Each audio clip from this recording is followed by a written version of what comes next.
Hola, muy buenos días. ¿Qué tal? ¿Cómo están todos ustedes el día de hoy?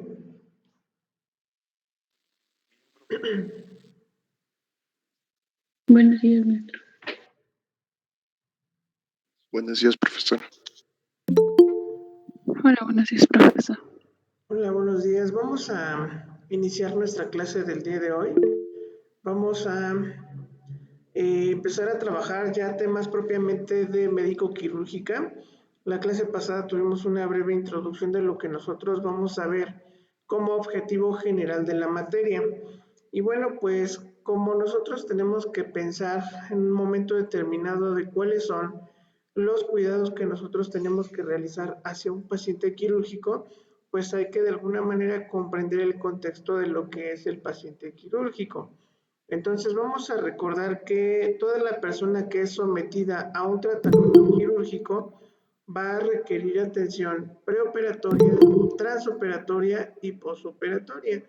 ¿Qué significa esto? Bueno, significa que vamos a tener cuidados específicos para el paciente antes de que sea operado, durante la cirugía y posteriormente cuando termine la cirugía. En ese sentido, cada una de las etapas de los diferentes cuidados quirúrgicos que vamos a nosotros proporcionar van a tener una finalidad. Sin embargo, en lo que sí consiste la unificación de criterios en ese sentido es precisamente en el cuidado de la persona en todo momento. Y bueno, el día de hoy vamos a iniciar con un tema en la que pues es evidente que el paciente quirúrgico una vez que ingresa a un hospital, incluso ni siquiera al quirófano, desde un punto de vista clínico es un paciente que va a estar sometido a constante estrés desde un punto de vista inmunológico y también desde un punto de vista orgánico. ¿Por qué? Porque bueno, pues de entrada pues el problema que tiene no es para menos, ¿no? Cualquiera que sea la cirugía, cualquiera que sea el procedimiento que se tenga que realizar el paciente, pues es una persona que siempre va a estar en constante estrés por cuestiones propias de su enfermedad. Y aparte de todo esto, si le sumamos los factores de riesgo que se suman al hecho de que el paciente pudiera llegar a desarrollar, como lo mencionábamos en la clase pasada, pues una infección asociada a la atención de la salud. Esto nos hace pensar entonces en que tenemos que tener un cuidado muy particular del sistema inmunológico del paciente. ¿Y esto por qué? Porque sabemos que es precisamente quien se va a encargar en un momento determinado de responder ante una infección o un proceso inflamatorio sistémico. Y para esto pues es importante que recordemos también algunas de las características de los que nos va a hablar la función del sistema inmunológico. Entre ellas, pues es reconocer el organismo entre lo propio y lo que es ajeno. Recordemos que el sistema inmunológico funciona a través de lo que nosotros conocemos como antígeno. Los antígenos son como unos marcadores o biomarcadores, que es como cuando compramos un artículo de cierta marca, ¿no? Vemos que todos los equipos o todos los productos de esa marca vienen con un logo, con un rótulo, con una imagen o algo en específico, pero automáticamente cuando nosotros lo vemos identificamos que es de cierta marca. Ajá. Lo mismo pasa para nuestro cuerpo. Nosotros tenemos antígenos en nuestra superficie de las células que nos definen como propiedad de nosotros. Entonces, cuando ingresa algo que no es de nuestro cuerpo, que es ajeno a, como cualquier microorganismo, pues obviamente nuestro cuerpo va a presentar algo que se llama reacción contra dichos antígenos. ¿Por qué? Porque son componentes o son estructuras completamente diferentes a las de nosotros. Y obviamente el objetivo de esto es que nosotros tengamos el mantenimiento de la homeostasis. Es decir, nuestro cuerpo va a regular todas sus funciones y sus procesos a través de cada uno de estos procesos que vamos a llevar a cabo de manera innata, es decir, ya nacemos con ellos. Sin embargo, a lo largo de la vida, a lo largo del tiempo, pues todos estos datos se van a empezar a modificar, se van a actualizar, porque desarrollamos algo que se llama memoria inmunológica. Y bueno, brevemente recordemos que nuestro sistema inmunológico, ¿dónde se va a producir? Bueno, se va a producir principalmente en lo que es la médula ósea. Recordemos que tenemos dos tipos de médula ósea, tenemos médula ósea amarilla y médula ósea roja.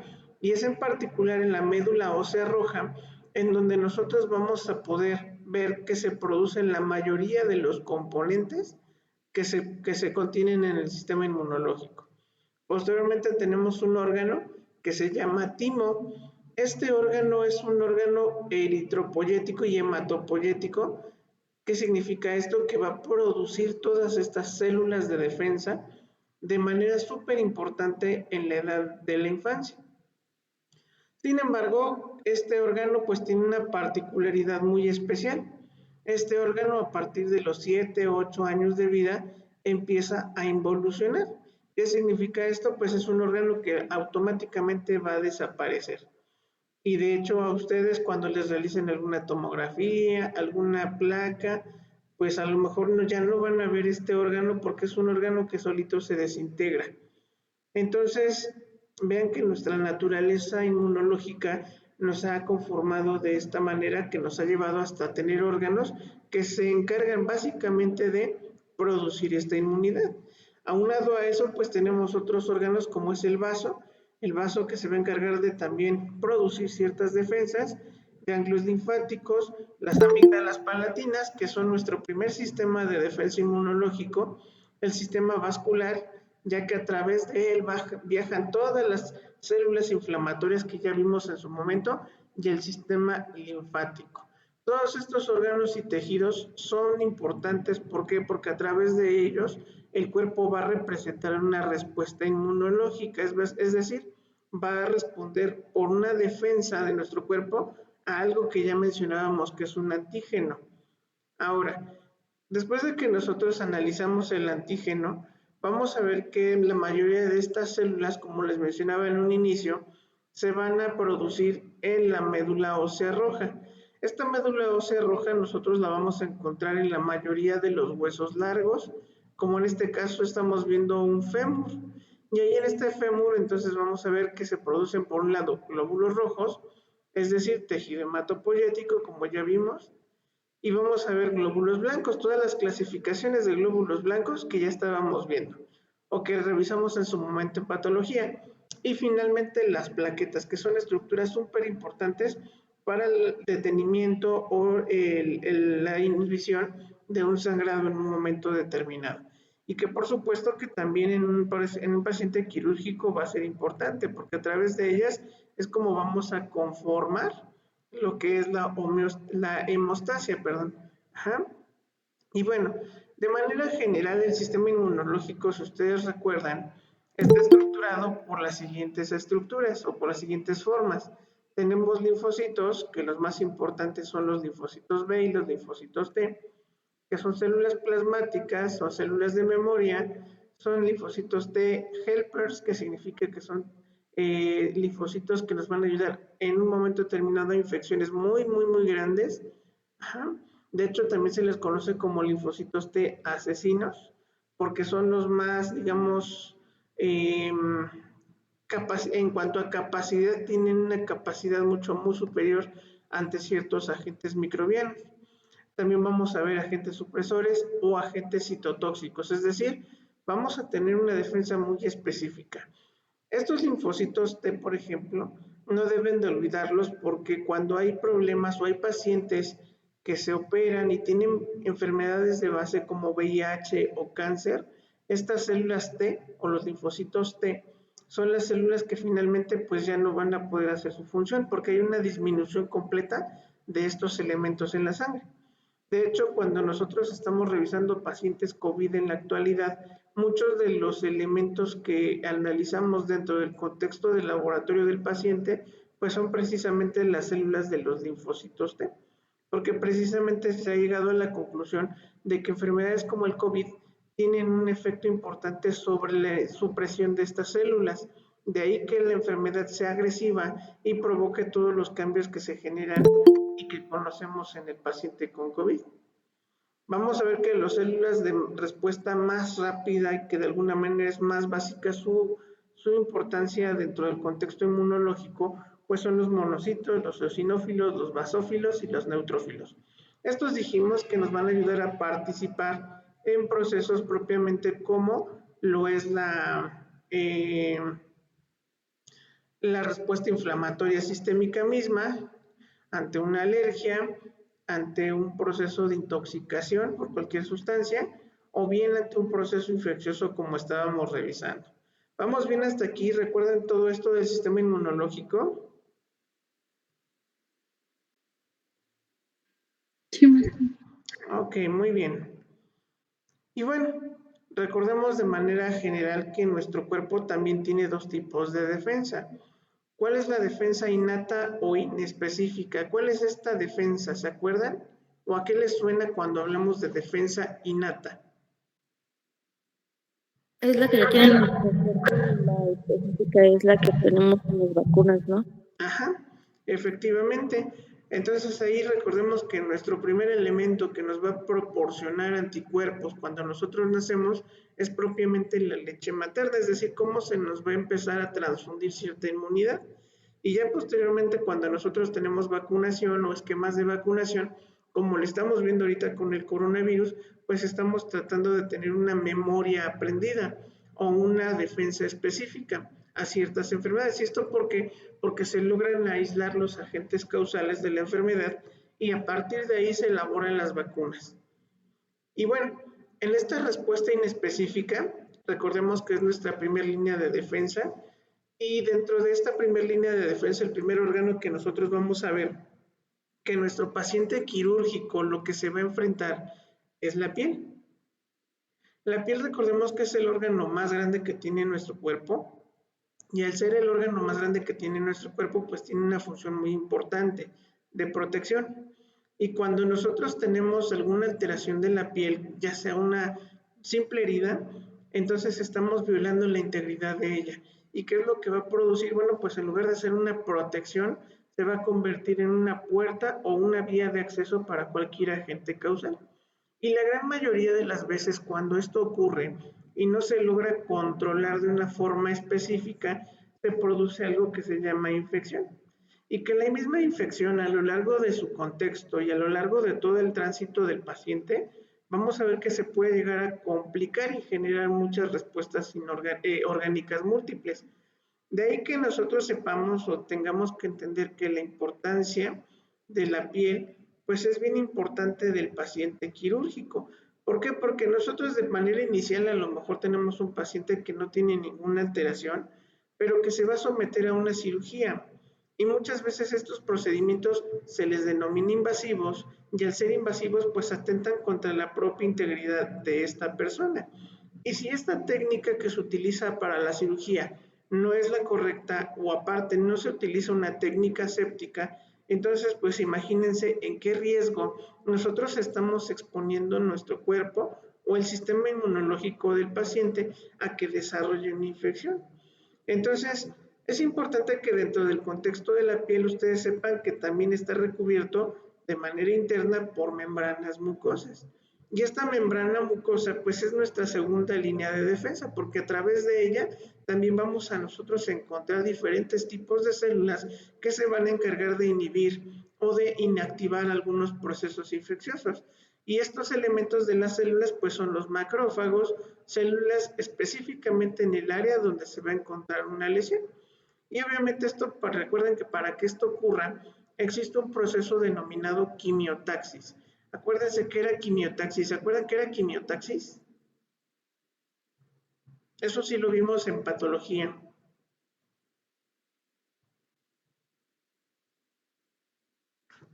A ver, Fanny, buenos días. ¿Qué era quimiotaxis?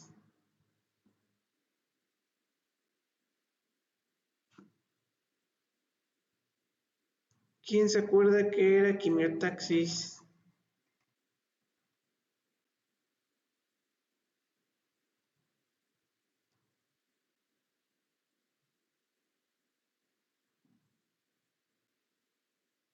¿Nadie se acuerda? Bueno, no se preocupen, quimiotaxis dijimos que es un proceso químico por el cual las proteínas o algunas proteínas de la sangre, van a empezar a tener una afinidad en llamar a las células inflamatorias, como los policías de tránsito, ¿no?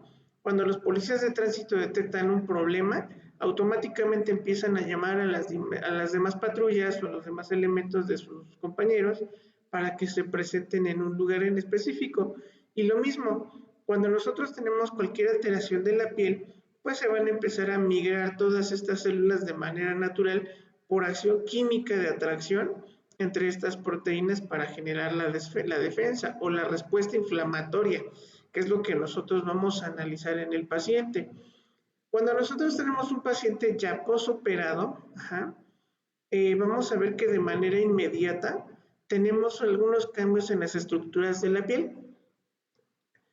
¿Y qué es lo que me debe de llamar a mí la atención como enfermero o como enfermera? Bueno, pues que esta piel de alguna manera no tenga datos o signos de infección. Porque si tuviera alguna infección, entonces es momento oportuno de notificar y de realizar cuidados más específicos de enfermería en este sentido. Entonces, algo que yo tengo que vigilar de toda herida quirúrgica, una vez que nuestro paciente fue sometido a este procedimiento o a cualquiera que sea, pues tenemos que ver la inflamación. La inflamación de la manera inicial pues va a ser evidente porque se atenta contra la integridad de la piel y lo que va a producir esto es que se inflame, que se dematice. Pero posteriormente con el paso del tiempo vamos a ver que esto tiene que ir mejorando. Un ejemplo muy claro de esto, por ejemplo, puede ser a lo mejor una paciente puérpera. Una paciente puérpera tiene a su bebé de manera vaginal, que es lo que se le denomina parto eutóxico. ¿Y qué va a pasar? Todos los tejidos que se encuentran en la región genital van a sufrir un proceso inflamatorio crónico, es decir, se van a estar inflamando y posteriormente de cuántos días más o menos tendría que regresar a las condiciones relativamente normales cada una de estas estructuras.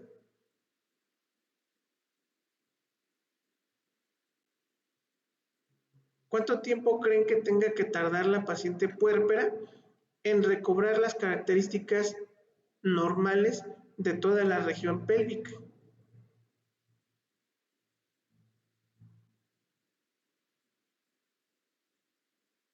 ¿Sí han escuchado hablar de la cuarentena?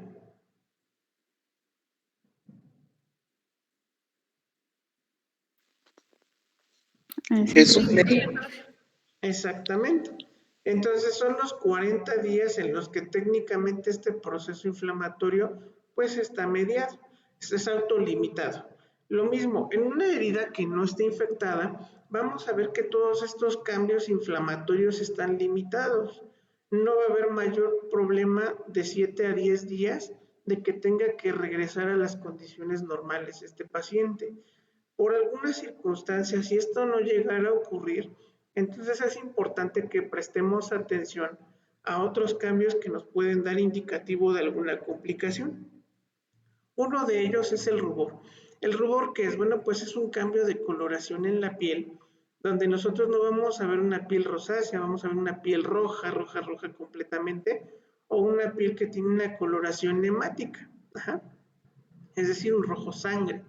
Entonces, ¿qué va a pasar con este cambio de coloración? Pues me va a indicar dos cosas. Primera, que al tacto el paciente va a tener mucho dolor y que cuando nosotros palpemos la superficie de esta área afectada, vamos a ver un incremento de la temperatura.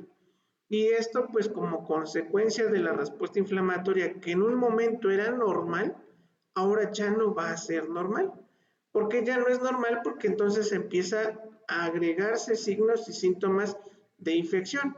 ¿Qué otros signos creen ustedes que sean importantes considerar? Brenda, buenos días. Brenda, ¿qué signos crees tú que aparte de los que acabamos de mencionar sean importantes, pues de alguna manera distinguir para saber si está pasando un proceso infeccioso con nuestro paciente o se complicó la cirugía?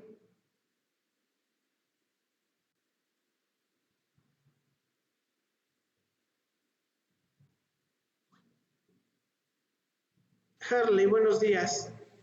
Podría ser piel rojiza, pus, secreción como líquido transparente, enrojecimiento del área y mal olor. Así es. Aunque todavía les falta uno muy importante. Está bien lo que menciona Harley. Nosotros vamos a ver que además de los cambios que ya mencionamos aquí, puede haber la salida inadvertida de secreción purulenta. Hay algunas veces que la pus podemos verla que es una coloración como amarillenta, como verdosa, ajá, pero también algo que a mí me interesa ver en el paciente es la fiebre. Y algo característico que a lo largo de la historia médica y de la historia clínica y en general de todos los pacientes, un paciente que presenta un proceso inflamatorio o un proceso infeccioso, es común que el resultado de fiebre. Y la fiebre, pues recordemos que es un mecanismo de defensa de nuestro cuerpo ante cualquier agente patógeno, ante cualquier agente que produzca enfermedad.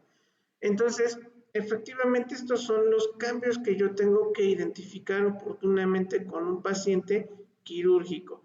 Por lo tanto, ¿qué tipo de procedimientos ustedes creen que puedan realizar durante la etapa clínica, cuando el paciente se encuentra hospitalizado, por supuesto, para prevenir una infección en la herida quirúrgica? ¿Qué harías tú, por ejemplo, Quetzali? Buenos días.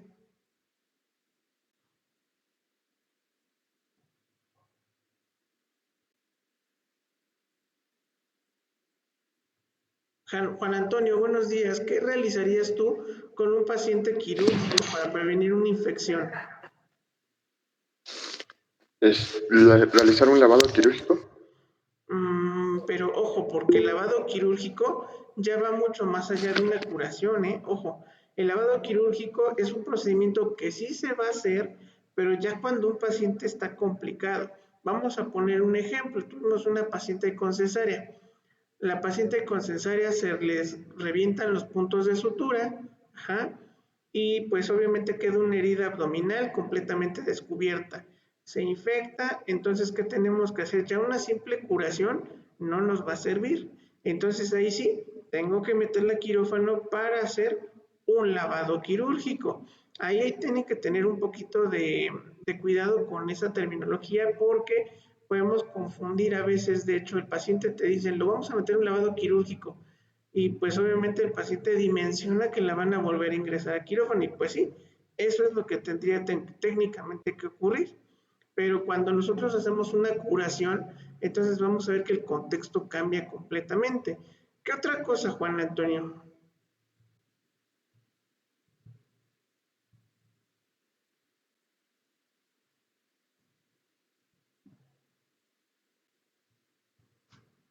Gloria, buenos días.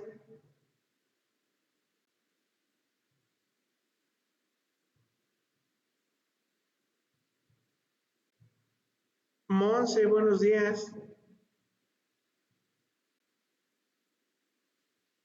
Buenos días. Monse, ¿qué más le realizarías tú al paciente quirúrgico para prevenir una infección, por supuesto? ¿Podría ser el uso de antibióticos? De manera general, recordemos que dentro de las intervenciones interdependientes, nosotros debemos de manejar la profilaxis antibiótica. Ahora, para que nosotros podamos disminuir todavía más el riesgo de una infección en el paciente, Monse, más o menos, ¿qué tiempo te imaginas tú? Imagínate que estás en una sala de recuperación y tienes a la paciente, no sé, pongamos un nombre pues en específico. Tenemos a la paciente Susana y tienes a la paciente Susana que la van a operar del apéndice. ¿Cuánto tiempo crees tú que pudieras iniciar el esquema de antibióticos para pasar a tu paciente al quirófano?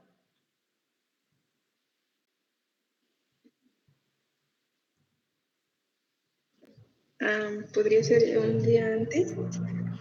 Ajá, dependiendo de las características del tratamiento que su médico le otorgue, hay pacientes que se pueden premedicar 24 horas antes. Es decir, puedes iniciar 24 horas en tu esquema de antibióticos, pero en la mayoría de los hospitales en general siempre te piden cuando menos una hora antes de la cirugía ya le haya pasado el antibiótico. ¿Y esto por qué te imaginas que deba de ser, Monse? Para que haga la acción que debe de hacer el antibiótico. Exactamente, porque tenemos una dosis de impregnación, es decir, debemos de esperar a que el medicamento circule por el torrente sanguíneo del paciente para que cuando ya se realice el procedimiento invasivo que ya dijimos que vamos a exponer a nuestro paciente, y si no se lleva una técnica séptica limpia o adecuada, vaya, entonces lo que va a pasar es que nuestro antibiótico va a empezar a tener el efecto que necesitamos efectivamente. ¿Qué otros cuidados crees que tengas que tener con este paciente, Monse?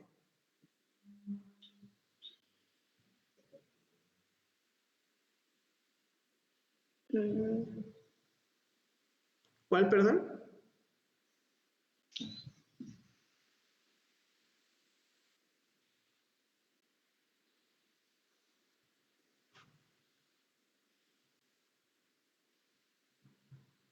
¿Podría ser la ducha preoperatoria, profe? ¿Cuál? La ducha Así es. y sería Sí. mantener el área seca y tener la asepsia, o sea, lavado de manos y limpiar la zona constantemente. Bueno, no tan constantemente, ojo, ¿eh? Porque digo, está bien que nosotros tengamos que tener un área seca, tenemos que tener todas las características que tú ya mencionas, pero también una sobremanipulación excesiva de la herida, por un lado no va a permitir realizar una cicatrización adecuada. Recordemos que la piel es un órgano que va a ir empezando a reepitelizarse. ¿Qué significa esto? Que va a ir empezando a conformar nuevas capas celulares hasta que se complete totalmente el cierre de una herida. Pero si nosotros estamos constantemente manipulando, tenemos dos cosas. La primera, no vamos a permitir una cicatrización adecuada. Y la segunda, que podemos tener un mayor riesgo de infección por la sobremanipulación. Entonces, ojo, antes de que nosotros pasemos un paciente a quirófano, claro que es bien importante realizar el aseo general del paciente. Durante el quirófano nosotros hacemos lo que es la asepsia de la piel y por eso utilizamos soluciones antisépticas. Ajá. Y posteriormente, desde el evento quirúrgico, ¿qué es lo que nosotros hacemos? Pues la curación de herida. ¿Cuánto tiempo por lo menos tenemos que esperarnos para hacer nuestra primera curación? Imagínate, Ana Belén, buenos días.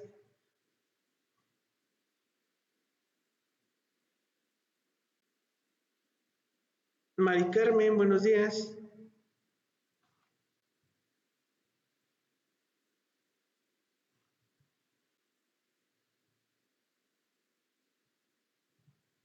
Jocelyn, buenos días.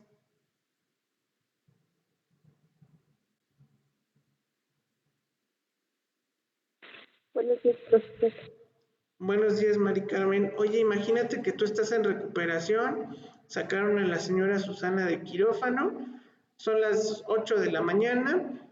¿A qué horas le tendrías que realizar su primer curación de herida a esa paciente?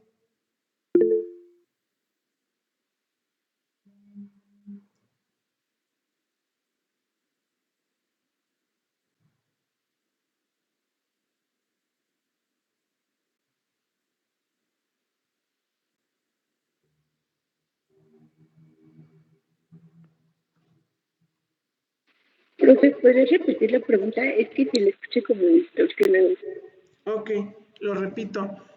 Aproximadamente después de que un paciente sale del quirófano, ¿en qué momento realizas tu primer curación de herida?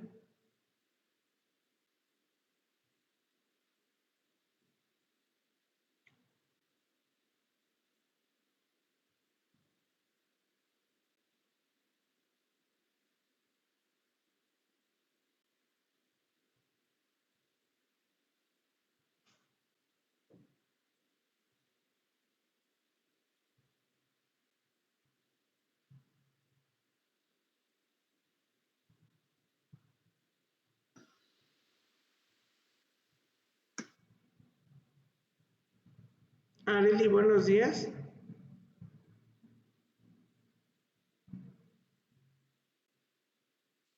¿Podría ser a la hora o enseguida de que salga? Ok, va a depender de dos cosas. Si la herida quirúrgica viene completamente con un apósito muy contaminado, es decir, todo lleno de sangre, inmediatamente después. Si esto no fuera así, la primera curación de la herida se tiene que realizar 24 horas después de haber salido de quirófano. Es una herida, acuérdense que es una herida quirúrgica, por consecuencia debería de considerarse como una herida limpia. Si nosotros la mantenemos limpia, pues es mucho mínimo el riesgo que tengamos de que se infecte. Pero si esto no se da, es decir, si se llegara a infectar, entonces nosotros vamos a ver que las curaciones van a ir cambiando dependiendo, por un lado, de la condición clínica del paciente y por otro lado también de la evolución que tenga en relación con los antibióticos, porque aquí es ya donde se empiezan a administrar antibióticos de mayor capacidad de espectro y tenemos que ver de qué forma el paciente los tolera. De tal manera que, bueno, ¿de qué manera un paciente quirúrgico puede llegar a infectarse? Primeramente hay que definir qué es un proceso infeccioso. Guadalupe Jiménez, buenos días. Hola, profesor, buenos días. ¿Me puede apoyar en leer esta diapositiva, por favor? Sí, profesor. Proceso infeccioso. Proceso por el cual el microorganismo entra en contacto con el huésped o relación huésped-microorganismo que trata una enfermedad o infección. Depende de la cadena de infección. ¿Qué significa esto para ti, Guadalupe? ¿Qué me puedes decir? Que el proceso de infección es cuando un microorganismo entra en contacto con, bueno, pues como lo dice, con el huésped o la persona. ¿Y luego qué Y pasa? por consiguiente, pues se lleva a cabo una enfermedad, que en este caso es la infección.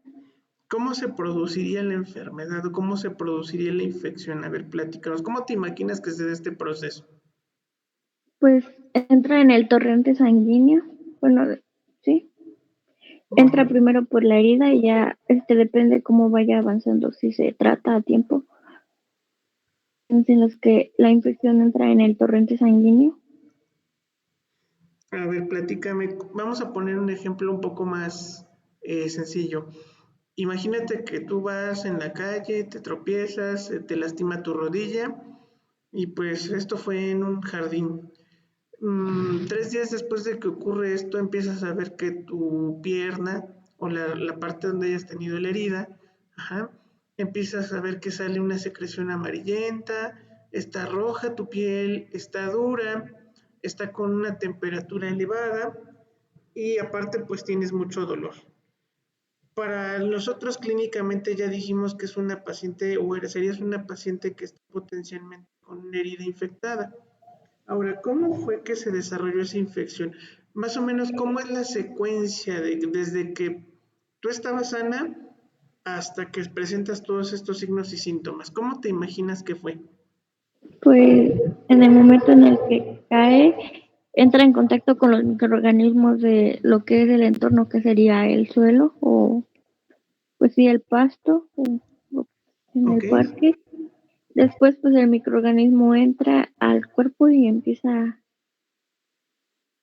a invadirlo Y ¿Cómo pues entonces cómo lo el sistema linfático empieza a defenderse, que ya sería cuando aparecen los síntomas. Ujú. Y bueno, vamos a ver que efectivamente, como dice Guadalupe, hay un mecanismo, ¿no? Es toda una serie de pasos que nosotros vamos a ver en algo que nosotros llamamos cadena de infección.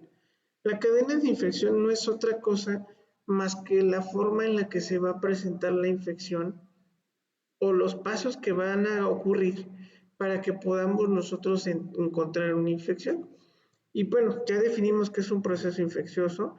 Ajá. Ahora, ¿quiénes pueden producir infección? Bueno, pues por un lado tenemos lo que son los agentes infecciosos, que son todas las bacterias, hongos, parásitos o virus que vamos a encontrar en el medio ambiente. Cada uno de estos, por su naturaleza, tienen la capacidad de producir enfermedad. Los podemos encontrar de forma inocua, es decir, que los vamos a encontrar libres en el ambiente sin producir enfermedad, pero ¿qué van a necesitar? Pues las condiciones propicias para que puedan desencadenar una infección. Y bueno, en este caso, pues el hecho de que tengamos contacto con ellos, simple y sencillamente no significa que podamos tener la infección, sino más bien cuando ya empieza a haber una interacción entre el ser humano y el agente patógeno. Aquí vemos algo que se llama reservorio. Esta fuente donde se desarrolla, por ejemplo, en el ser humano o en los animales, vamos a ver que empieza a desarrollarse este microorganismo, porque de manera inicial no va a pasar nada. De hecho, ¿cuánto tiempo tardó su compañera a lo mejor en que demostrara el proceso infeccioso? Hablábamos alrededor de 3 días. Habrá pacientes que a lo mejor no tarden tanto tiempo o puedan tardar un poco más. ¿Y cómo vamos a saber esto? Pues obviamente con la misma evaluación clínica del paciente. Una vez que nosotros identificamos el agente causal, que ya vimos que efectivamente el ser humano es el reservorio porque ahí es en donde se va a desarrollar este proceso infeccioso, ajá. Ahora, ¿qué sigue? Tenemos la puerta de salida o la forma de transmisión. Y este es el mecanismo por el cual se transmite la enfermedad al huésped. ¿Cuál fue el mecanismo en este caso que pusimos con su compañera Guadalupe por el cual se transmitió la enfermedad? Gonzalo, ¿cuál es ese mecanismo de transmisión?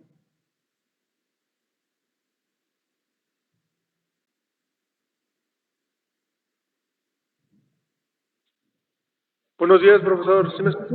Sí, claro que sí, Gonzalo. Buenos días. Perdón, es que como se me está trabando mi internet, no lo escuché muy cortado. No sé si me podía volver a repetir la pregunta. Sí, claro que sí. Hace ratito pusimos en el contexto un ejemplo donde una compañera tuya se cae, tiene una lesión en la rodilla, por poner un ejemplo, a los 3 días empieza con datos de infección. ¿Cuál fue el mecanismo de transmisión de una enfermedad en tu compañera? ¿Podría ser que a causa de la lesión que se le produjo en la rodilla? Pero ¿cómo O se... sea, a lo mejor el jardín o el césped donde se serpió pudo haber tenido, no sé, alguna bacteria o algún virus que pudo haber contagiado a lo mejor también la parte la parte de la rodilla. Entonces, como no se hizo una asepsia o una limpieza a tiempo, obviamente, lo que es el agente, inmediatamente entró en el torrente de mi compañera, ¿no? Podría ser. Así es, pero acuérdate que aquí el mecanismo es la forma, cómo se presentó esto. Hay una parte bien importante de este caso que les mencioné yo, que es una paciente que se cayó y tuvo un golpe. Entonces el trauma es el mecanismo por el cual se transmite la enfermedad. Ahora, imagínate tú que tienes un paciente hospitalizado y que lo van a transfundir. Tú en este caso pues vas a administrarle un paquete globular, es decir, le vas a poner un paquete de sangre y resulta que tu paciente después le realizan pruebas y sale positivo para hepatitis. ¿Cómo fue el mecanismo ahí de entrada?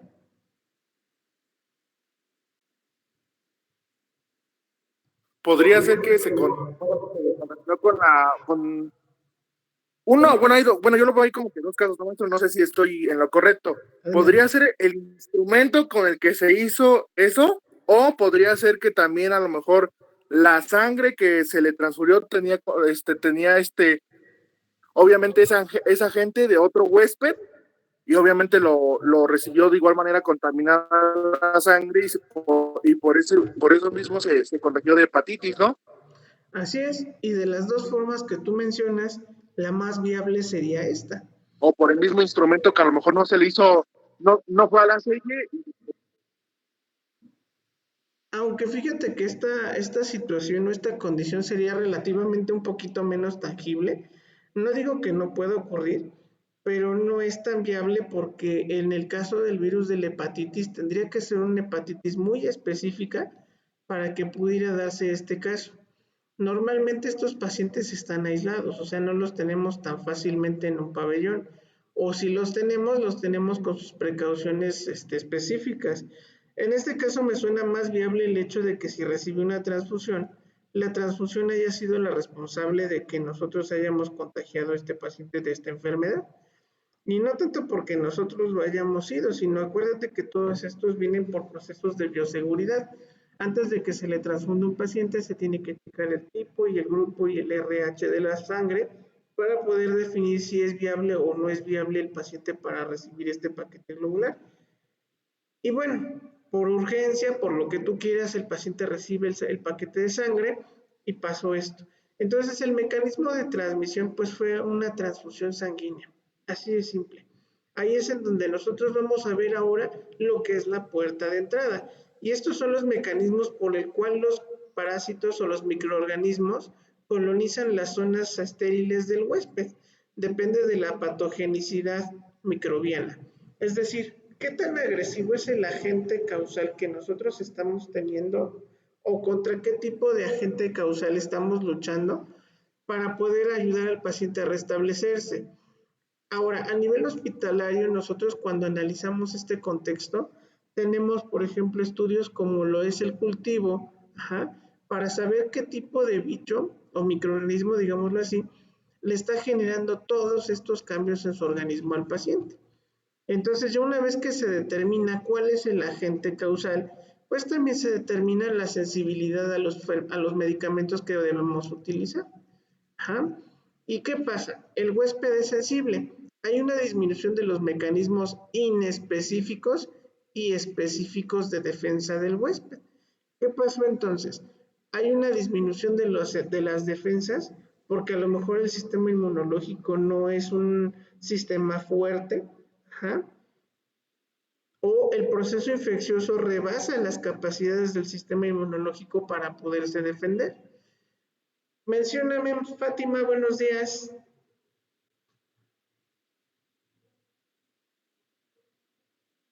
Profe, Hola, buenos días, Fátima. ¿Me puedes mencionar qué características tiene un sistema inmunológico fuerte o de qué manera podemos estructurar un sistema de defensa fuerte?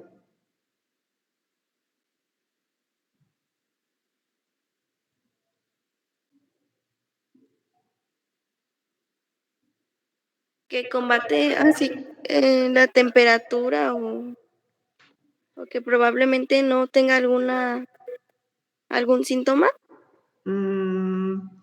Bueno, tú como enfermera, ¿qué harías para tener un sistema inmunológico fuerte?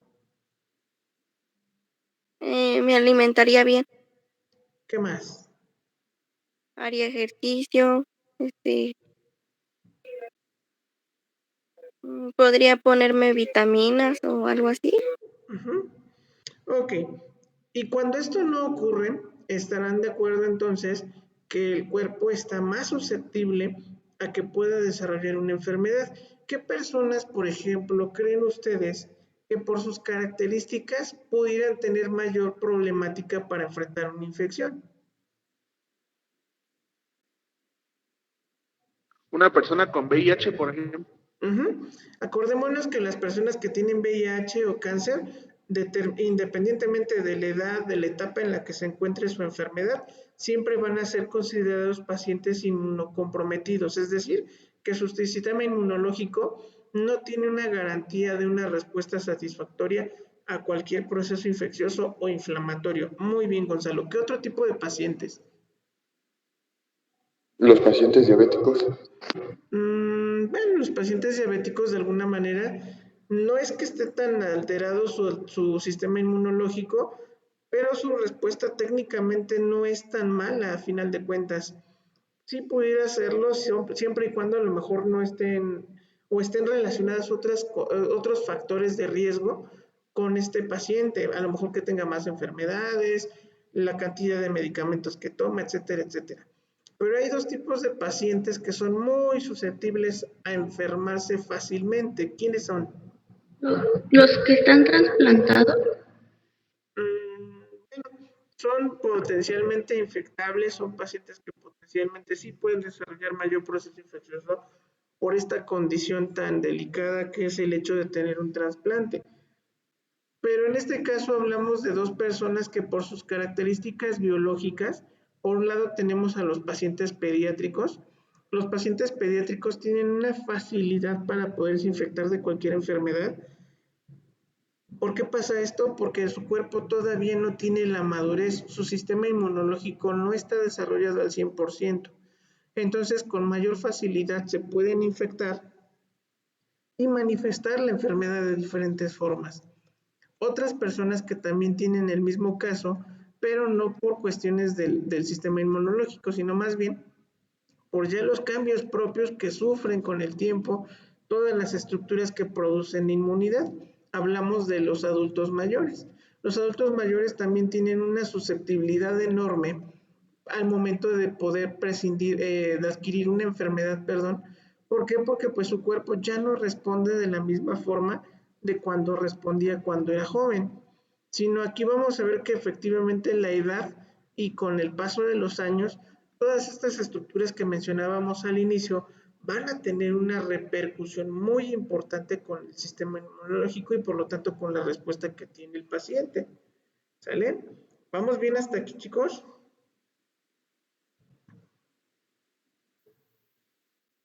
Sí, Sí, profe. Ok, Sí, profe. muy bien. ¿Ahora qué sigue? Tenemos diferentes tipos de infección. Recordemos que un paciente quirúrgico tiene muchos factores de riesgo para poderse infectar. Y al momento de que nosotros hablamos de factores de riesgo, vamos a hablar de las enfermedades propiamente que uno tiene. Cuando nosotros vamos, por ejemplo, no sé, a cualquier lugar, independientemente si sea aquí en la República Mexicana o en otra parte, nosotros llevamos nuestro cuerpo y también llevamos nuestra fauna.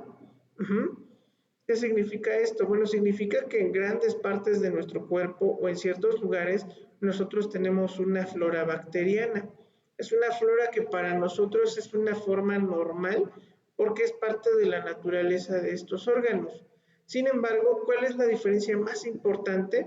Bueno, pues la diferencia más importante es que esta flora convive de forma natural en nuestro organismo sin producir enfermedad. Ejemplo, si vamos ahorita por una persona que les gusta, una persona que venga de Francia, por poner un ejemplo, y nos los llevamos a comer tacos al Metro Pantitlán, ¿qué creen que ocurra? Se va a enfermar, por supuesto, y se va a enfermar, pero de aquellas buenas infecciones, ¿por qué? Porque su flora no es propiamente la flora de la región, en este caso en donde nosotros nos encontramos. Entonces, todas estas bacterias o microorganismos que tenemos en nuestro cuerpo se han adaptado de tal forma que no produzcan enfermedad en cada uno de nosotros. Entonces, ¿qué va a pasar aquí? Va a haber una alteración del equilibrio normal que existe entre la flora bacteriana con el huésped, es decir, esa relación de armonía que existe entre el microorganismo y mi cuerpo se va a romper y las bacterias que se hallan en forma saprófita, es decir, en forma noble, en forma buena, se van a volver patógenas, es decir, van a producir, ahora sí, los cambios propios de una enfermedad. Y ahí es entonces en donde nosotros tenemos que empezar a neutralizar esto. ¿En dónde tenemos nosotros bacterias o microorganismos?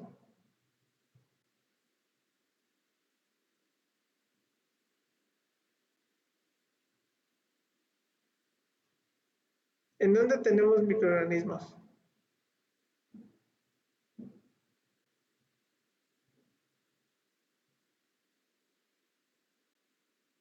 En las mucosas. Ok, muy bien. Mucosa nasal, mucosa vaginal, muy bien. ¿Qué más? Mucosa oral.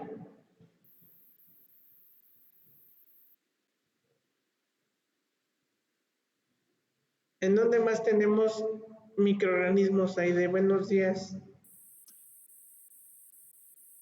Buenos días. ¿Puede ser en los intestinos?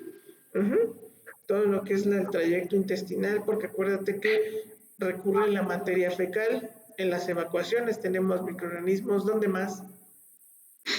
¿En la piel? En la piel, muy bien. ¿En dónde más?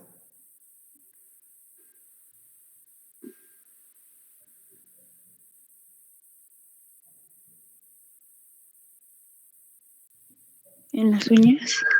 ¿En dónde, perdón? ¿En las uñas?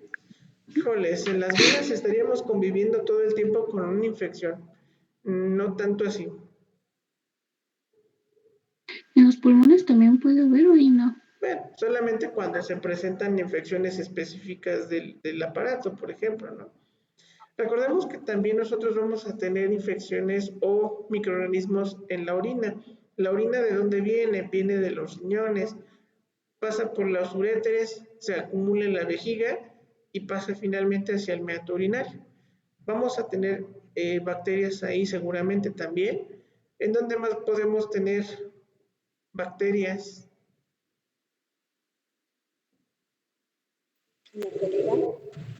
Bueno, en la saliva sí, porque es parte de la naturaleza de la boca. Ajá. Vamos a ver que también tenemos microorganismos en el estómago, que son los que nos defienden de los tacos del metro Pantitlán, por ejemplo, ¿no? Que decíamos, es nuestro mecanismo de defensa. Las propias bacterias juegan un papel importante en el equilibrio de las infecciones en ese sentido, en ese nivel gástrico, por ejemplo. Ajá. Y bueno, vamos a tener también infecciones exógenas, es decir, que no son parte de la naturaleza del ser humano, que tienen que ser como consecuencia parte de un ambiente externo. La mayoría de las infecciones bacterianas, por ejemplo, son de este tipo.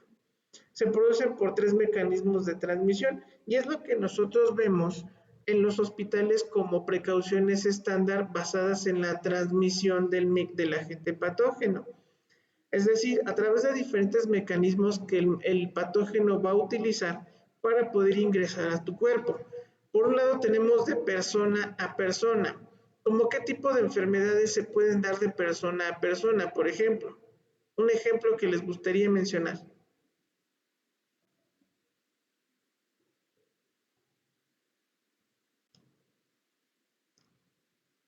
¿Qué tipo de infección? ¿La gripe? ¿Perdón? ¿La gripe? La gripe o influenza, efectivamente. La influenza, ¿por qué? Porque sabemos que con el toser, el estornudar en frente de una persona, automáticamente lo estamos exponiendo a su organismo a una infección. Luego tenemos por penetración. Aquí vamos a ver mordeduras de animales, transmisión sexual, transplacentaria o por vía parenteral, como en este caso lo vimos hace ratito con la transfusión. Y también de animal a persona. ¿Como qué ejemplo le suena muy familiar en los últimos tiempos?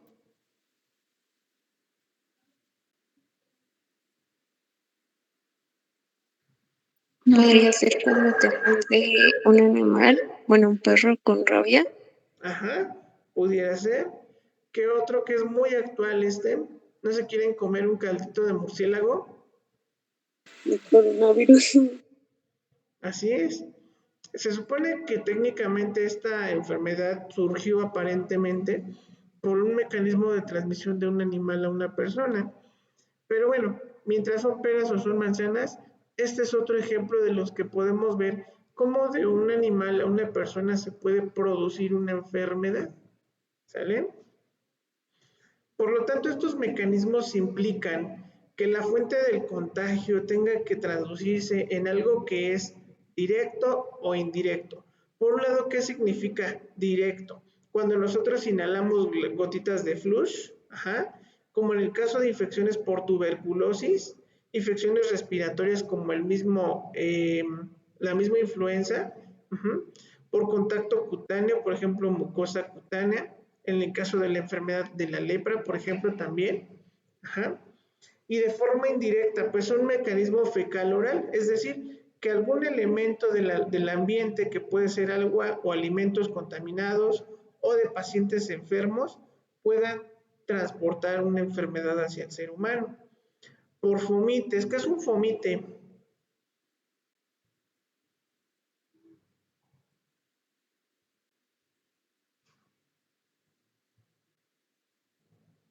¿Qué es un fomite, chicos?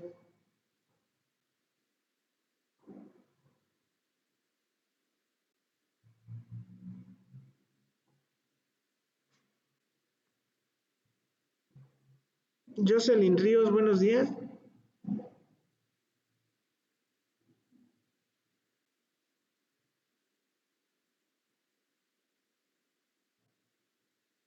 Buenos días, profesor.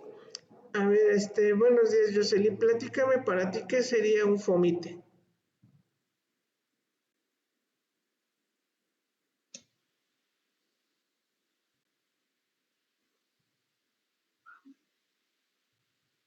¿Podría ser un Podría objeto ser, carente de vida?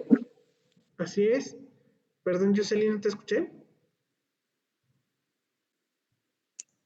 no, sí, iba a decir eso, perdón. Sí, efectivamente es un objeto inanimado que a través de él se puede transmitir una enfermedad. Por ejemplo, ahorita con la pandemia, ¿qué es lo que se les comenta a las personas que trabajan en oficinas? ¿Qué se les comenta a las personas que trabajan en hospitales que no pueden utilizar?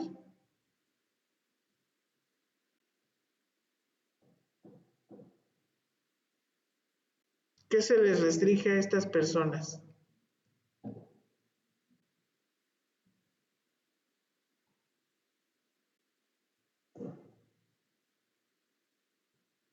Karen, buenos días.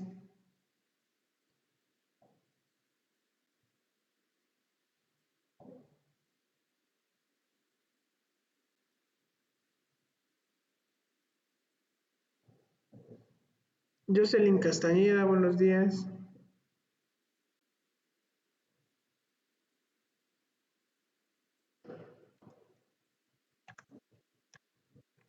Mande.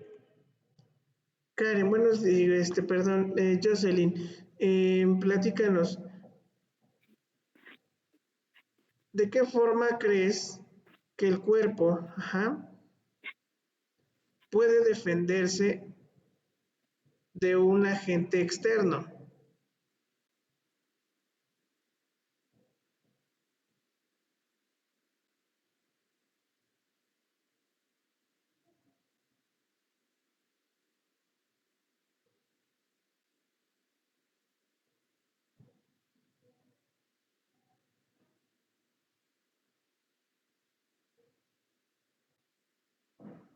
¿O como qué tipo de enfermedad crees que pueda, de alguna manera, tener un contacto indirecto y producir enfermedad? ¿Qué tipo de artículos se les limitaría a estas personas utilizar en un momento?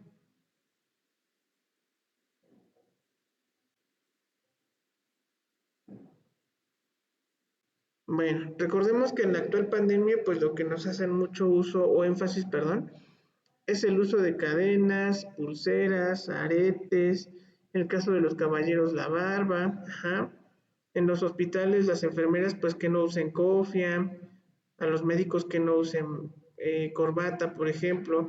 Todos estos son fomites y son artículos que en un momento determinado son los transportadores de microorganismos en un paciente.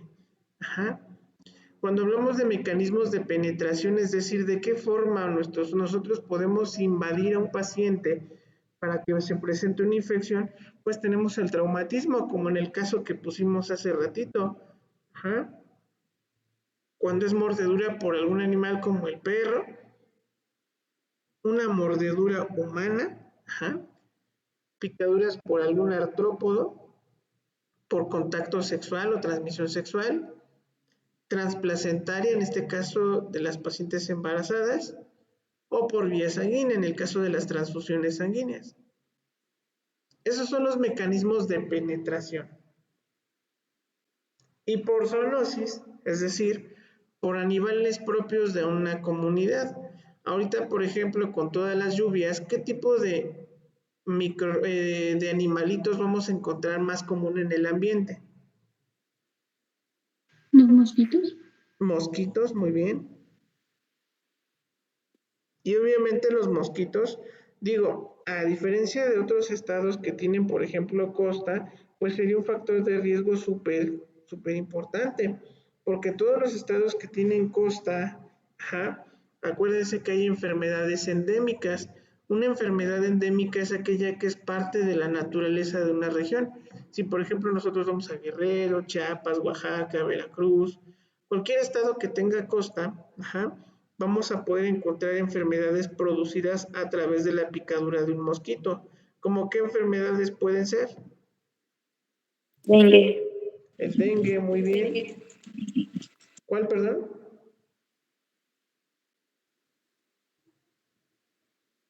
Hay una que se llama, me parece, chikungunya. Exactamente. Y hay otra que se llama Zika. Entonces, imagínense, todas estas infecciones, si estuviéramos en una costa, pues estarían en pleno apogeo. Entonces, la zoonosis es una parte importante que nosotros tenemos que controlar del entorno del paciente, porque también eso va a ser susceptible de que se puedan transmitir enfermedades. En los hospitales es muy común encontrar cucarachas, es muy común encontrar mosquitos principalmente, y uno que otro por ahí, a lo mejor hormigas o cualquier otro insecto ahí pequeño. Entonces, con mayor razón tenemos que tener cuidado con estos pacientes. ¿Sale? Ahora, para que un proceso infeccioso se dé, nosotros tenemos que tener un periodo de incubación. Y esto se define como el intervalo de tiempo entre la entrada del agente patógeno al organismo y la aparición de los primeros síntomas. Ejemplos, cuando nosotros tenemos un paciente que ingresa a quirófano, pues técnicamente ingresa sin ninguna infección, aparentemente ingresa pues sí con un problema quirúrgico, pero aparentemente no ingresa con un dato de infección. Pero ¿qué pasa si después de 7 días tu paciente regresa con un proceso infeccioso? ¿Tú qué sospecharías? A ver, tenemos a... Déjame ver. Abril, buenos días.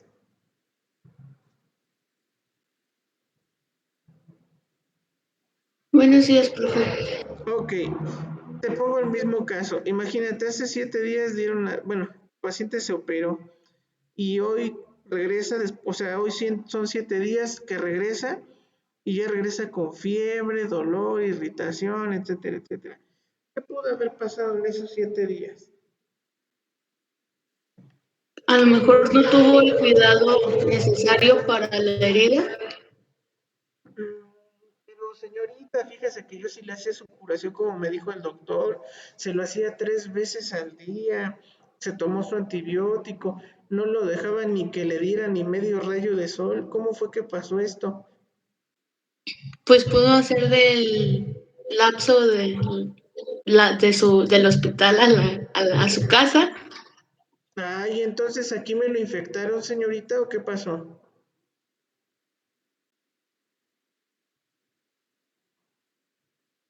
¿Qué le dices?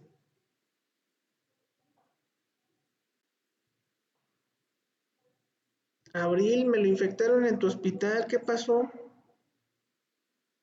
Pues que no, porque sí tuvo los cuidados necesarios y que, bueno, o sea, obviamente en el ambiente está sucio y todo eso podría haber sido de ahí que se llevó la infección. O sea, sí se la trajo del hospital, señorita, su infección de mi paciente, ¿sí se la trajo del hospital? Eh, ¿Qué piensas, Abril? ¿Sí se la trajo o no se la trajo? pues no. como que medio difícil de analizar, ¿no? Recordemos que dentro del contexto hospitalario, nosotros manejamos infecciones asociadas a la atención de la salud. Acuérdense que nosotros utilizamos N cantidad de dispositivos para poder producir, para invadir al paciente o para realizar nuestros procedimientos, desde punzocats, jeringas, agujas, sondas, bisturí, pinzas, etcétera, etcétera. Todo y cada uno de estos elementos pues son potencialmente infectables. Por lo tanto, si no te utiliza una técnica aséptica, pues obviamente el paciente se va a ir con la infección. Pero ¿cómo sé si la infección fue del hospital o fue de la comunidad? Ah, pues bien sencillo. Cuando nuestro paciente está hospitalizado y no presentó ningún signo y síntoma en las primeras 72 horas, entonces automáticamente yo me libro de todo cargo y de toda culpa. El paciente se fue bien. Si el paciente presenta problemas para respirar, fiebre, escalofrío, aumento de las células de defensa, entonces ahora sí el río lleva mucha agua y ya empieza a sonar como que se infectó dentro del hospital. ¿Sí me explico? Aquí es bien importante que ustedes identifiquen el periodo de incubación. La mayoría de todos los microorganismos o agentes patógenos, cuando producen enfermedad, va a depender de dos cosas. Va a depender del tipo de exposición, va a depender de la cantidad de patógenos a los que se expuso el paciente y de su sistema inmunológico propio del paciente.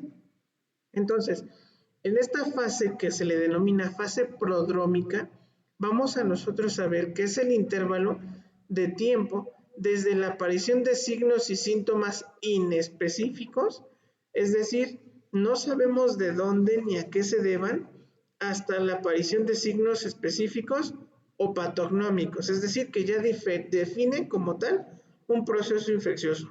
¿Nunca les ha pasado que, por ejemplo, cuando comen algo en la calle, les empieza a doler el cuerpo, como que sienten muchos retortijones, como que la panza les gruñe más, como que empiezan a salivar diferente, como que el sabor de la boca es pues también desagradable?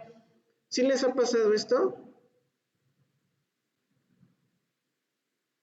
Sí. Sí. Ok, ¿quién ha comido en el Metro Pantitlán? Y no es porque la traiga con el Metro Pantitlán.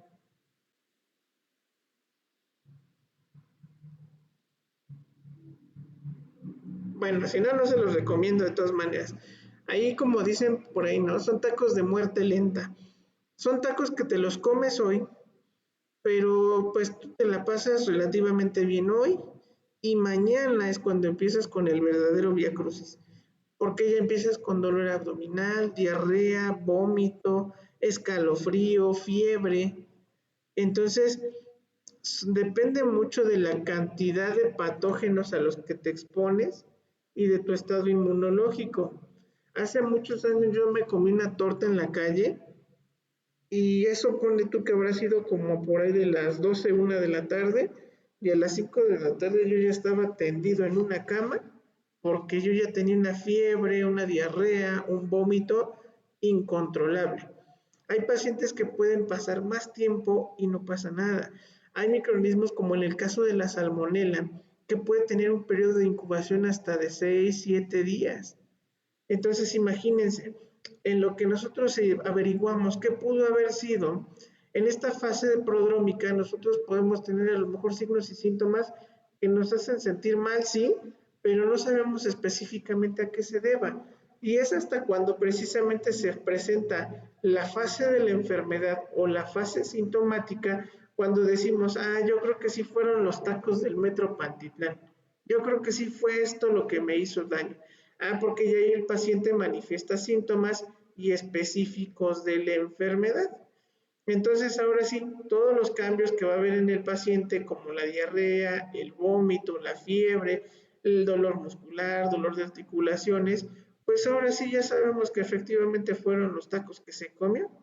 Y lo mismo va a pasar con el paciente. Cuando nosotros tenemos una fase sintomática dentro del hospital, podremos echarle la culpa al hospital. Si tenemos una serie de signos y síntomas que fueron parte de la hospital, que no fueron parte de la hospitalización, entonces ahí sí podemos sospechar de que el paciente tiene una infección de la comunidad. De hecho, así se les denomina, infecciones asociadas a la comunidad. ¿Sale? ¿Vamos bien hasta aquí?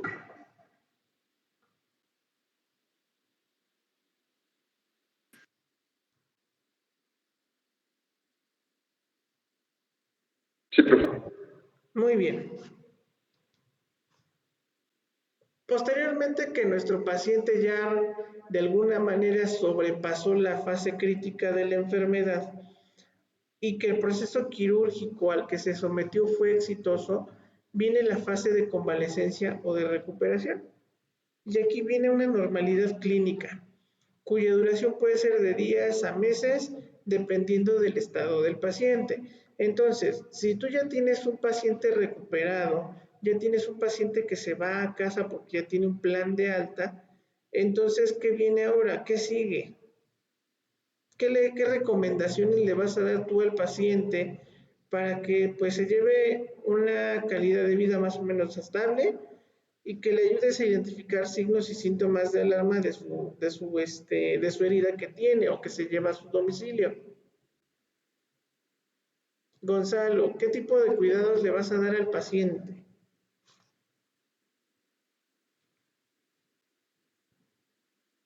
Primero que obviamente que se mantenga todavía en reposo, procure no, que obviamente que lo que le hizo daño, bueno, sea cualquier cosa que él piense que le haya hecho daño, que por el momento no lo consuma porque puede haber una recaída y esta puede ser aún más grave de lo que se vio actualmente. Segundo, que ingiera demasiada agua para recuperar todo lo que son los electrolitos corporales que se desgastaron, que practique ejercicio para que tenga la movilidad suficiente por los días o los meses que estuvo incapacitado de no poderse a lo mejor parar bien o de no poder hacer movimientos prácticos, ¿Ok? que lleve buena alimentación, que no se exponga no sé, a ingerir alimentos sin haberlos desinfectado con a lo mejor agua, no lavarlos, para que también no haya otra recaída. Oye, ¿puedo comer frijoles?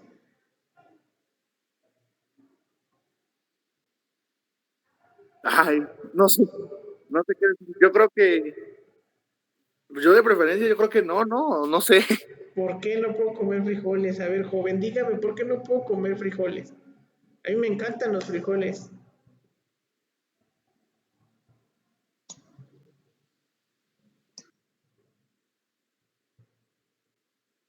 Yo creo que bueno, eso que dice, no, yo imagino que se almacena como que, o sea, sí son buenos los frijoles porque pues aportan un hierro, bueno, hierro en altas cantidades, ¿no? Muy bien. Pero yo creo que como que acaba de sufrir bueno, se acaba de tener un padecimiento infeccioso a nivel gastrointestinal, pues yo creo que los frijoles, como todos lo dicen, ¿no? Se crean gases y como que eso podía perjudicar igual a la recuperación, ¿no? O no sé si estoy mal o por qué.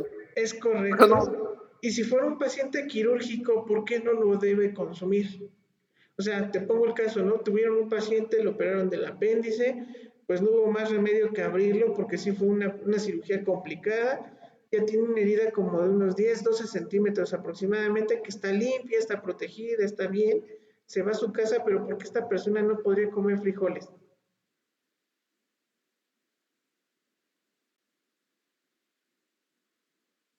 ¿Por qué te imaginas? Y el razonamiento más o menos va encaminado en lo que mencionabas, ¿eh? Porque causa una distensión. Exactamente, porque los frijoles distienden mucho el estómago y si hay una distensión hay un riesgo de que los puntos de sutura puedan vencer su resistencia y se puedan romper. Y entonces ahora sí, si no había complicaciones, hay algo que se llama dehiscencia de herida quirúrgica. ¿Qué significa dehiscencia? Dehiscencia significa que se abre la herida otra vez. Y es un paciente que tiene que regresar a quirófano porque es un paciente que ya tiene una herida complicada. Entonces vean toda la parte de cuidados en esta nueva normalidad que tiene su paciente, que tiene que seguir para evitar que se complique o que se siguen generando problemas más a futuro. Yo les decía, si nosotros en un momento determinado no podemos corregir el proceso infeccioso, vamos a ver que nuestro paciente llega a un estado todavía un poco más crítico. Llega a algo que se llama estado de choque séptico. El choque séptico como tal, acuérdense siempre, va a ser la convivencia de dos o más microorganismos dentro de un paciente o dentro de un huésped. Imagínate que tuviste un paciente hospitalizado por apendicectomía. Por alguna razón el paciente se complicó y tuvo que permanecer más días de lo normal en el hospital. Entonces ya pasaron 20 días y resulta que tu paciente ya tiene infección de vías urinarias y aparte también ya tiene datos compatibles con una neumonía. Y aparte de todo, ya se le infectó la herida. ¿Qué va a pasar entonces ahora? Bueno, pues se va a pasar de que todos estos microorganismos que están invadiéndolo por diferentes vías a nuestro paciente, lo que va a pasar es de que se van a empezar a desarrollar signos y síntomas específicos de choque. ¿Y por qué decimos que es choque? ¿Se acuerdan que dijimos que era choque?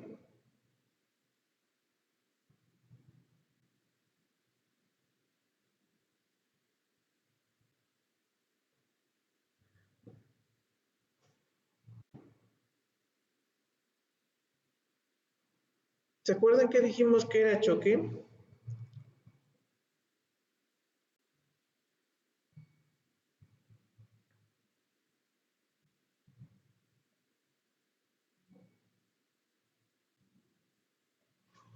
Bueno, no se preocupen, si no se acuerdan el estado de choque, recuérdense que dijimos que era un estado en el que no había una perfusión de sangre adecuada hacia los diferentes órganos y tejidos.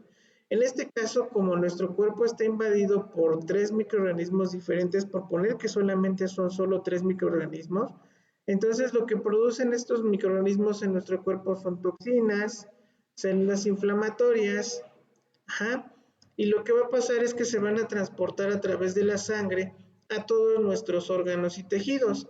Y como consecuencia vamos a ver que la causa de un choque séptico, es decir, cuando ya nuestro paciente está súper invadido por bacterias, microorganismos, vamos a tener que es una respuesta a una infección grave por la complejidad que tienen, cada uno de estos microorganismos, que pueden ser gram negativos, y sus endotoxinas, es decir, la toxicidad que tienen de producir en el cuerpo. ¿Cómo nos vamos a dar cuenta de esto? Bueno, porque el paciente tiene una fiebre elevada, hay alteración funcional y orgánica de dos órganos principales como lo es el riñón y como son los pulmones. De ahí que nuestro paciente pueda desarrollar neumonía o también insuficiencia renal aguda. Tenemos taquicardia. Obviamente esto se debe por el aumento de la temperatura corporal y va a haber una vasoconstricción cutánea. ¿Cómo va a estar las características de la piel de este paciente que está entrando en un choque séptico? ¿Cómo se imaginan que sea la piel de este paciente?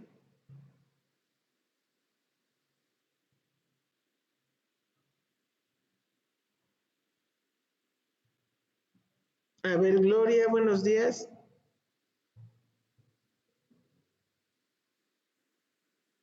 Buenos días, profesor. ¿Podría repetir la pregunta, por favor? ¿Cómo crees que sea la piel del paciente que está entrando en un choque séptico?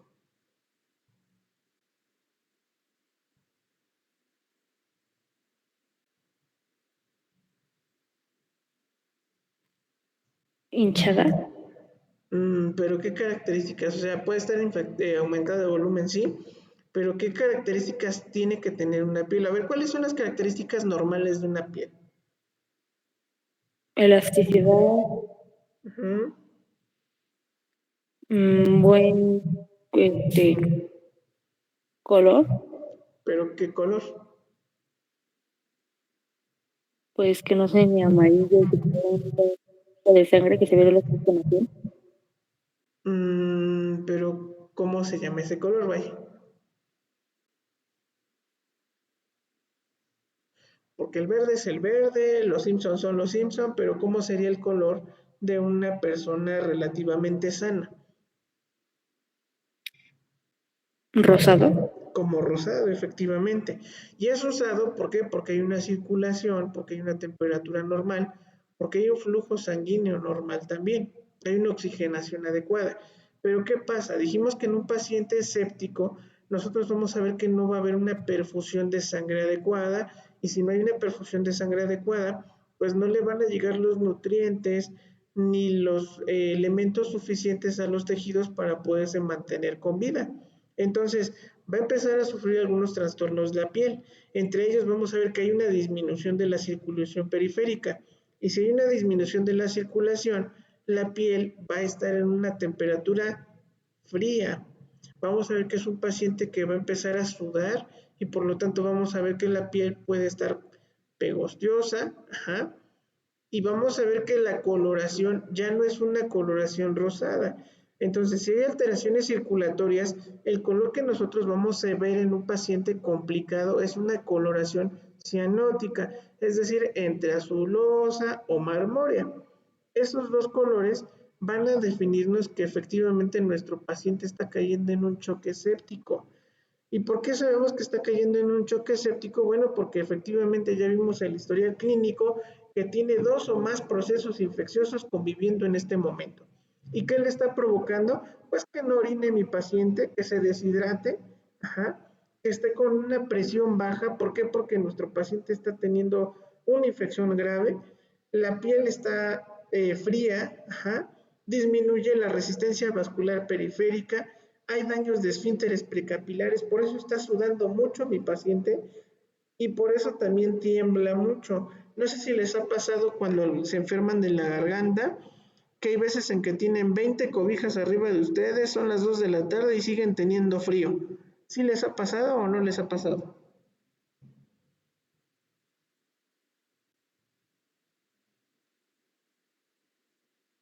Y obviamente pues se sienten mal, ¿no? Porque pues obviamente nadie a las 2 de la tarde con 20 cobijas arriba pues se va a sentir normal.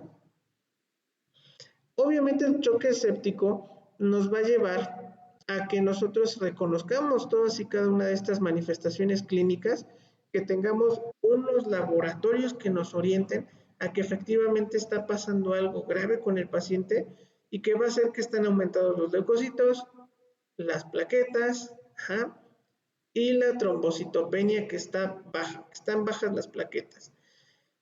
El tratamiento general del choque séptico, pues vamos a agregar antibióticos de amplio espectro, glucocorticoides, aunque hay que tener cuidado con este tipo de medicamentos por la cuestión de la glucosa. Los glucocorticoides normalmente suben los niveles de glucosa en paciente. Y para un paciente con un choque séptico, ¿será bueno tener niveles altos de glucosa? ¿Se imaginan que sí o que no?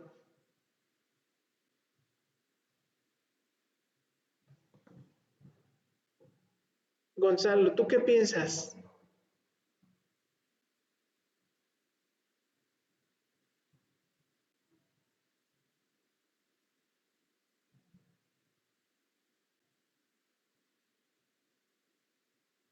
Harley y Alexis, buenos días.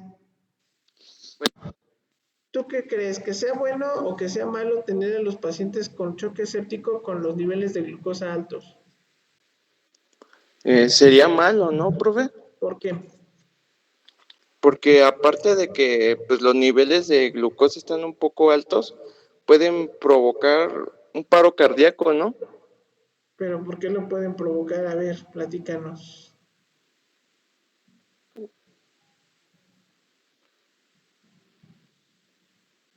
A ver, déjame recuerdo. Bueno, es que puede ser por una infección, o sea, las infecciones pueden provocar, como variantes que se suba la temperatura y más avanzada la infección es lo que puede causar un paro cardíaco, así es mismo como un dolor fuerte lo puede provocar, ¿no?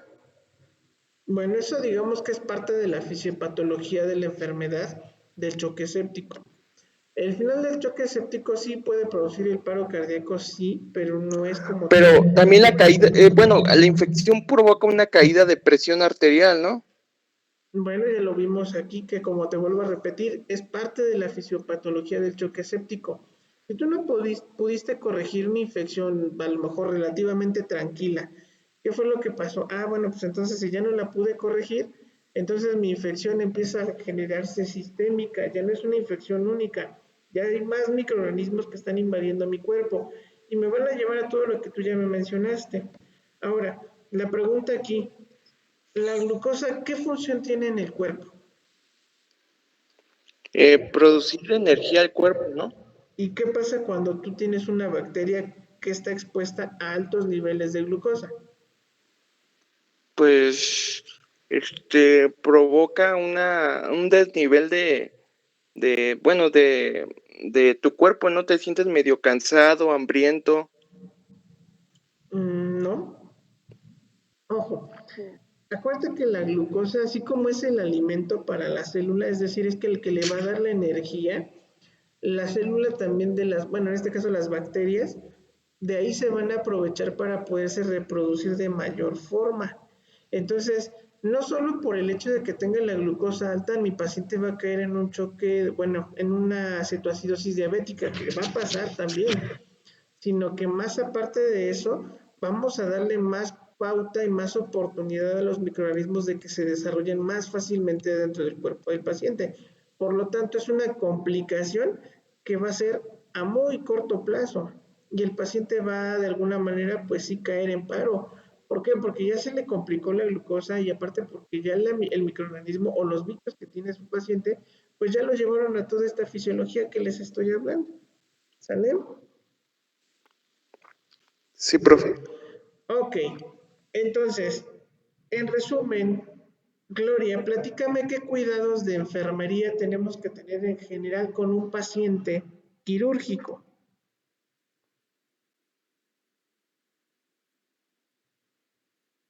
Sería la revisión de su herida, el cambio de vendajes, la aplicación de sus medicamentos, como lo son los Ok, antibióticos, estar checando continuamente los signos vitales, anotarlos en las hojas de enfermería muy bien, y notificar cualquier cambio al doctor. muy bien. Y aparte, ¿qué más cuidados le puedes dar? Ayúdale a tu compañera, Lupita, buenos días.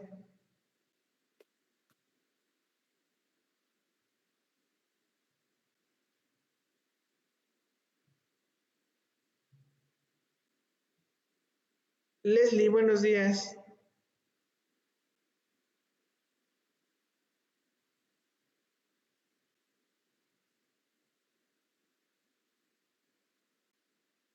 Jocelyn Castañeda, buenos días.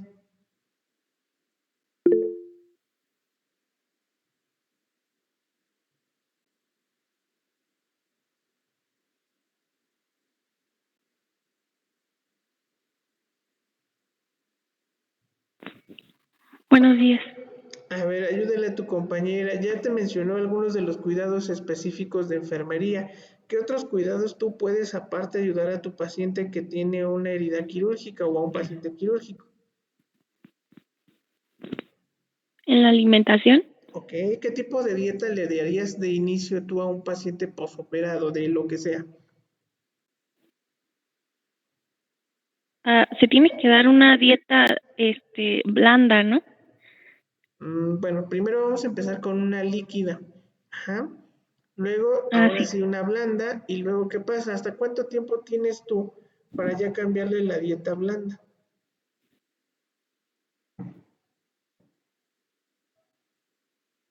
¿Cuánto te Ah, imaginas?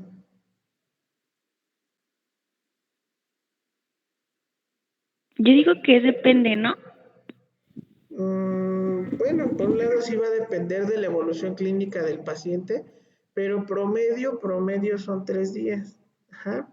En 3 días tu paciente ya tiene que comer como normalmente lo hacía. Porque acuérdate que un paciente después de que es intervenido, hay muchas de las funciones que se alteran, entre ellas la nutricional o el patrón nutricional metabólico.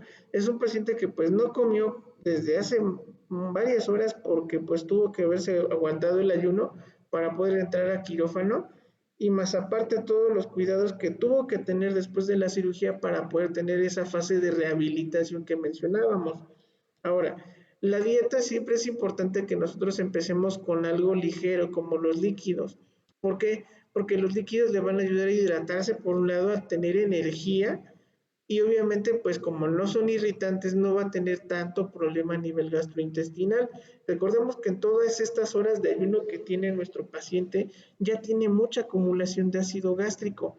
Y si nosotros le damos de comer inmediatamente normal como comiera cualquier persona, pues entonces vamos a generar tanto distensión abdominal, que ya vimos que nos puede generar problemas con una herida, si es que en el caso fuera una herida abdominal, y vamos a ver que también nos va a generar problemas en la evacuación, porque nuestro paciente se va a constipar, va a tener gastritis, va a tener náusea.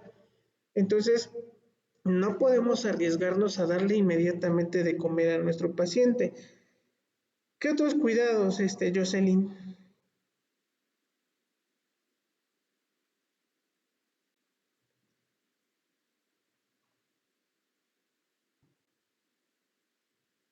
Juan Antonio, buenos días.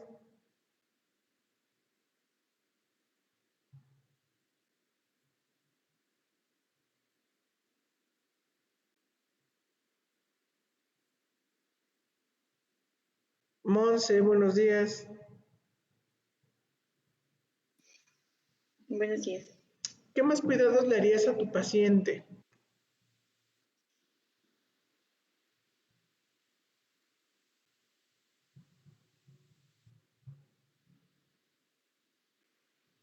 ¿Podría ser en su higiene? La higiene, muy bien. ¿Qué más?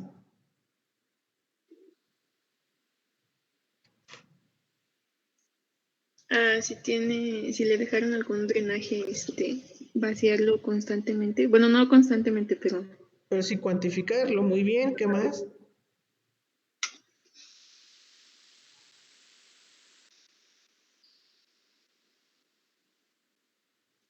¿Será importante que te responda o no te responda? el estado neurológico. Exactamente. ¿Qué más?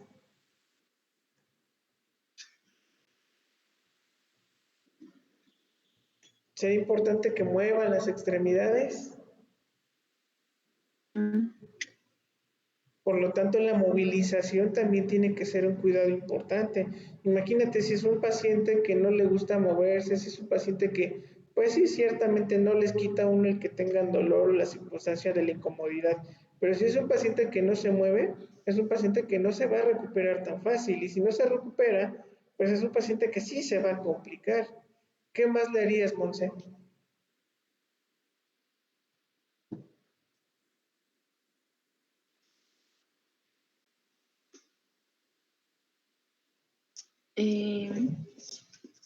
Revisar si no hay de edema en los periódicos por la falta de movimiento y por el tiempo que estuvo acostado en la cirugía. Ok.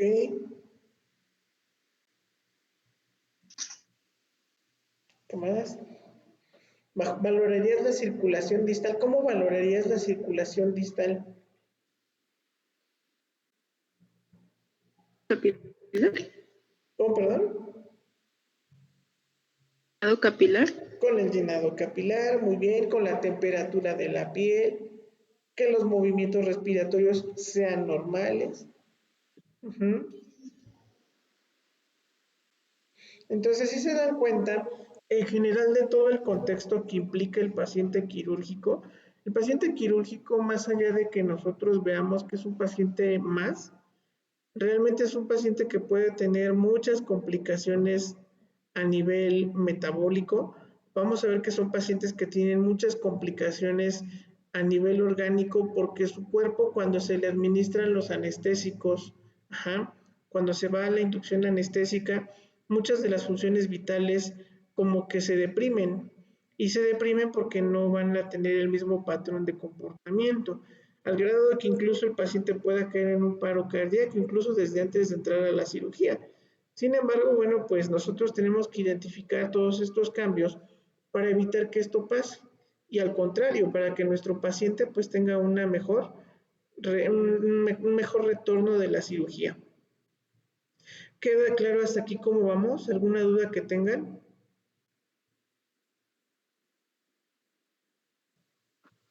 No, maestra, va todo bien.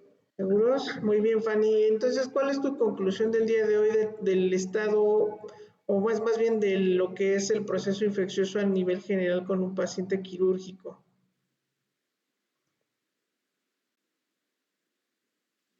¿Me podrías repetir la pregunta, por favor?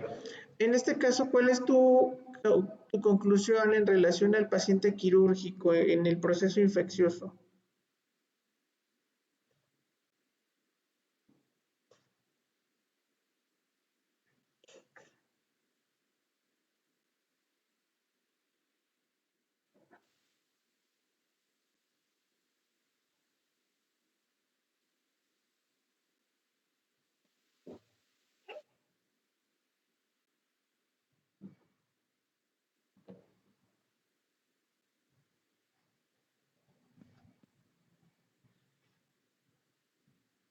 ¿Alguien que quiera compartir su conclusión del día de hoy?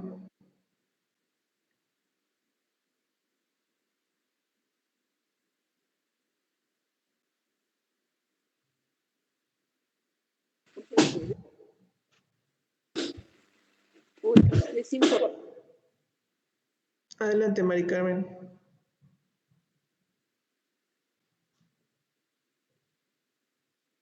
Pues que es importante detectar desde, o a lo mejor prevenir un proceso infeccioso, entonces llevar todos los cuidados para prevenirlo o en dado caso cuando ya está el proceso infeccioso, saber cómo tratarlo. Ok, muy bien.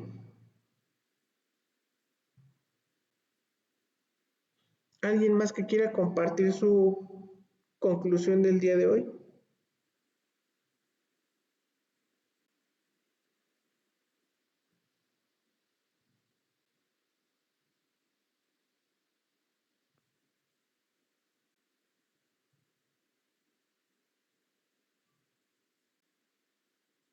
Bueno, entonces, adelante, Harley.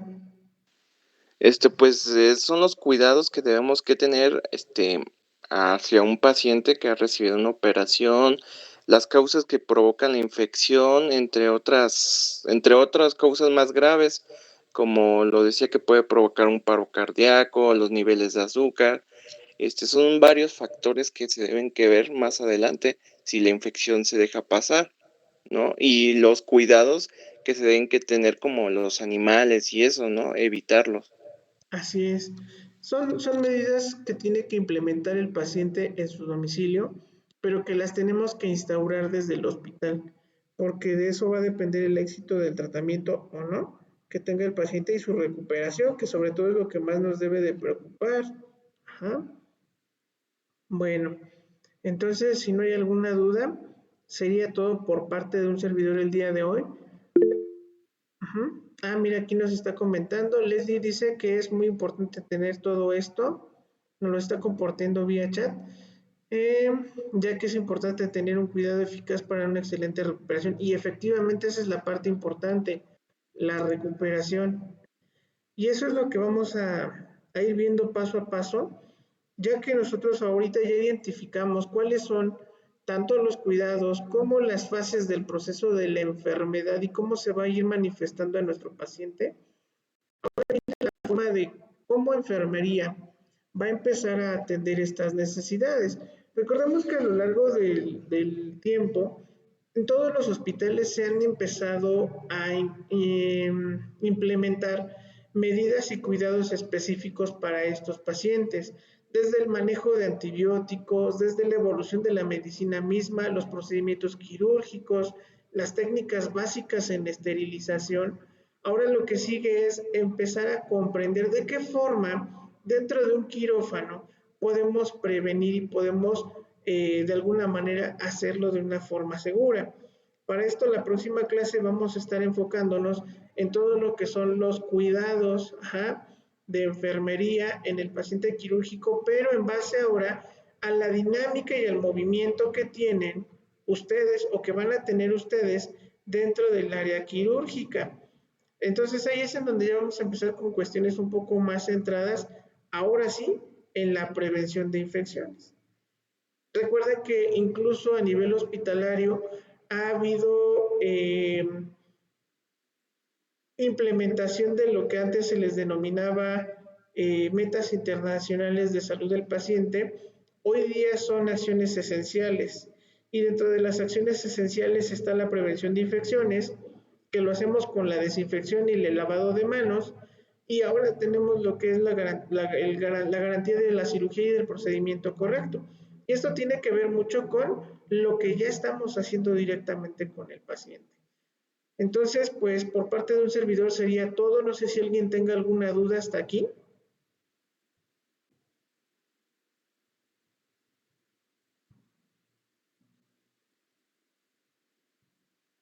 ¿No hay alguna duda?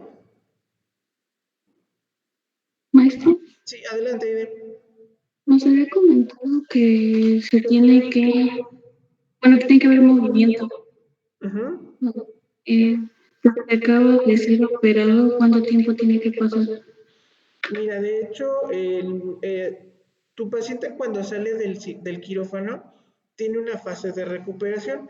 Esta fase de recuperación en general tiene que ser más o menos de 1 hora, no más, no menos. En 1 hora, ¿qué es lo que tienes tú que vigilar? Tienes que vigilar los efectos residuales de la anestesia, es decir, tienes que ver que tu paciente empiece a despertar. Y en cuanto empiece a despertar, tu primer objetivo va a ser que empieza a tener movimientos de las articulaciones.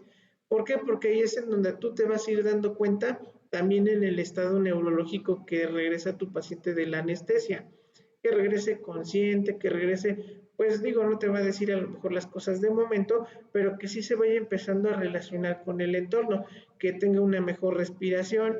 Y después de 1 hora, ¿qué va a pasar? Si tu paciente ya respira por sí mismo, si es un paciente que ya mueve las 4 extremidades, que está completamente consciente, oxigena bien, se puede ir a piso.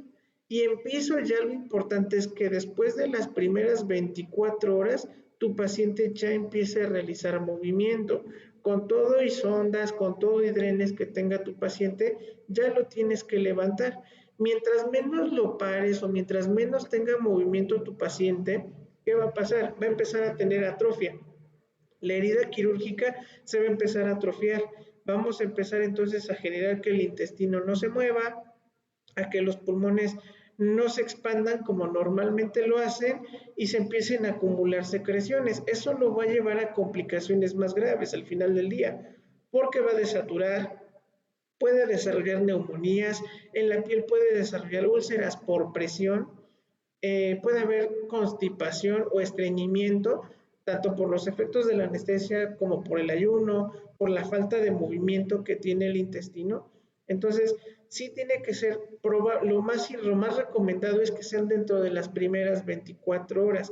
En el caso de las pacientes embarazadas, el mismo día que terminan de tener a su bebé, ya las tienen que parar a caminar, porque para las pacientes embarazadas, por ejemplo, es un proceso diferente.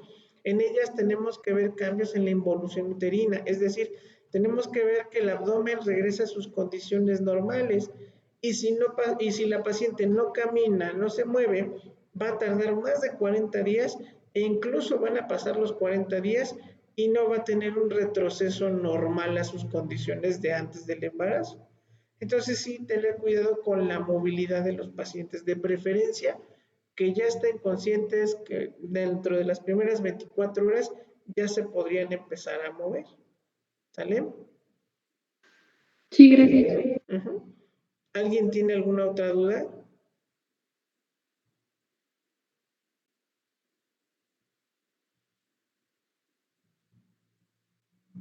Bueno, entonces por parte de un servidor sería todo. Nos estaremos viendo la próxima clase, la próxima semana.